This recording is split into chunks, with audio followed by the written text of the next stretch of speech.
دیکھیں بات یہ ہے کہ جب وہ لغاری صاحب کی آڈیو جو ہے کال لیک ہوئی، جو فائنانس منسٹر تھے پنجاب کے پی ٹی آئی سے، اور ان کو کہا گیا کہ آپ نے خط لکھنا ہے آئی ایم ایف کو، تو انہوں نے کیا کہا تھا؟ اس سے پاکستان کو نقصان نہیں پہنچے گا، اس سے تو پاکستان کو نقصان پہنچے گا۔ تو ایک جماعت جو جانتے بوجھتے ہوئے وہ عمل کرے کہ جس کا اس کا اپنا فائنانس منسٹر پوچھ رہا ہے کہ بھئی اس سے تو پاکستان کو نقصان پہنچے گا، اور وہ خط بھی نہ لکھے، تو یہ کیا ہے؟ جی بالکل ٹھیک ہے، میں I rest my case. I just want to add to this کہ اس طرح اگر اٹھا کے دیکھا جائے نا، آپ کی اپنی جماعت کی جانب سے بھی ماضی کے اندر بہت سے ایسے اقدامات ہوئے ہیں جس سے پاکستان کو نقصان بھی پہنچا ہے، ٹھیک ہے۔ ڈار صاحب کی جو اکنامکس چلانے کی ایک پالیسی تھی نا 2013 سے لے کے 2018 تک، ڈالر کے ریٹ کو جس طرح دبا کے رکھا ہوا تھا، بہت سے اکانومسٹ جو ہیں وہ اس کو بھی یہ کہتے ہیں that was a very stupid move، کہتے ہیں، لوگوں کے اوپینینز ہیں، لیکن اس کے اوپر یہ کہہ دینا کہ جی Ishaq Dar is anti Pakistan, I would not go to that extent۔ میں یہ کہہ سکتا ہوں کہ وہ ڈار صاحب کا فارمولا تھا، اس کے پروز بھی تھے، اس کے کونز بھی تھے، بٹ ظاہری بات ہے اس کے نقصان ہوئے ہیں۔ اب میں آپ کو ایک اور مثال دے دیتا ہوں، آخری مثال، بولیے۔ پتا تھا خان صاحب کو ان کی حکومت جا رہی ہے، آخری مثال، ان کو پتا تھا حکومت جا رہی ہے پاکستان کو، ان کی حکومت جا رہی ہے، اور انہوں نے آئی ایم ایف کے معاہدے کو سیبوٹاج کیا، انہوں نے پیٹرول کی قیمتیں بڑھا دیں۔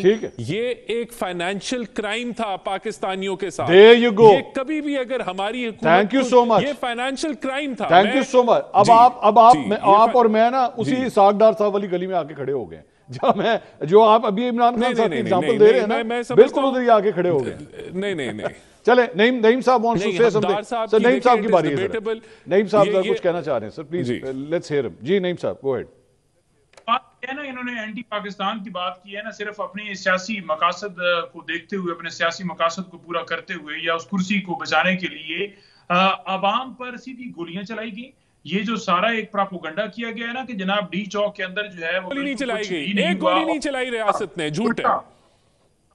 حلفاً میں کہتا ہوں کہ گولیاں چلائی ہیں، آپ بھی حلف دے دیں کہ گولی نہیں چلائی، دیں حلف۔ نہیں چلائی، ریاست نے کوئی گولی نہیں چلائی۔ وہ کہہ رہے ہیں جی آپ حلف دے دیں۔ گولیاں نہیں چلائے گی، ہمارے لوگ شہید نہیں ہوئے۔ اور دیکھیں یہ حلف والی ہمیں جو جتنے ادارے ہیں انہوں نے کیبنٹ میں رپورٹ کیا ہے کہ انہوں نے ایک گولی نہیں چلائی۔ میں اس چیز کا آپ کو حلف دے دیتا ہوں کہ آن ریکارڈ ہے کہ انہوں نے کہا ہے کہ وی ہیو ناٹ فائرڈ۔ آپ ہو گیا جب ایک انسان کا قتل کیا گیا ہے، ٹھیک ہے، ایک انسان کا قتل کوئی انسانی، آپ نے گولیاں نہیں چلائیں۔ قتل کے اوپر میں کہا ہے کہ ہمارے لوگ شہید ہوئے ہیں۔ جب ایک شہادت کی بات ہو رہی ہے تو اس کے اوپر تو صفائی دینے کے لیے آپ کو حلف اٹھانے میں دیر ہی نہیں لگنی چاہیے تھی۔ آپ تو 1 منٹ میں کہہ دیتے، فارم 45 کا آپ سے حلف مانگ لیں، آپ وہ نہیں دیتے۔ اب آپ لاشوں پہ بھی حلف نہیں دیتے، یہ آپ اس قدر۔ میں نے تو آپ کو کہہ دیا ہے نا، آپ یہ حلف کے اوپر، ایک تو پنجوتا صاحب کو قرآن اٹھانے کا بڑا دل کرتا ہے، تو آپ حلف دیں کہ آپ نے گولیاں نہیں چلائیں۔ آپ نے چلائی ہیں گولیاں، 8 تو گولیاں پولیس والوں کو لگی ہیں، 8 پولیس والوں کے پاس بلٹ وونڈز ہیں۔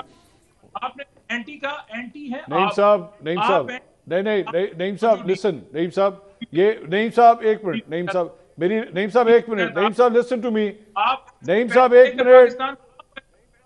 جزادے پاکستان میں کیوں نہیں بناتے آپ؟ کیوں باہر بناتے؟ نعیم صاحب آئین کے اوپر حملہ کس نے کیا ہے؟ الیکشن مقررہ وقت کے اوپر کس نے نہیں کرا ہے؟ آپ مجھے بتا دیں کہ ایک کام بھی آپ نے پاکستان کی عوام کے لیے کیا ہے؟ آپ نے ماڈل ٹاؤن کے اندر لاشیں بچائیں یا ہم نے بچائیں؟ مارگل کے اوپر کمیشن کس نے بنانا تھا؟ سر میرا ٹائم ختم ہو گیا، نہیں